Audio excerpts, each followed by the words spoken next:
Tak přijde do toho, já si to odejdu, koncentruj se.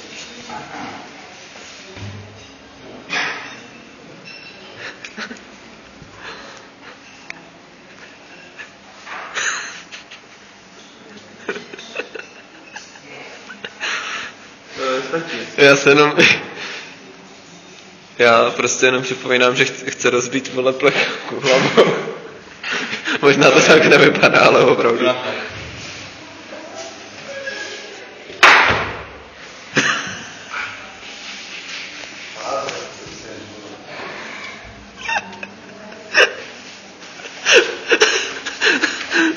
To je kretén, ty vole. Neuvěřitelný, ty vole. On to fakt rozbil. Ty jsi to dokázal, Michale, co nám k tomu řekneš? Řeknu vám to. Když se podíváte, vidíte můj řez, jak procházel přímo tím. Zautočil jsem přímo na zrybálečníkovi síly. Ještě se zašli. To píče, ty vole, tak to ne. To je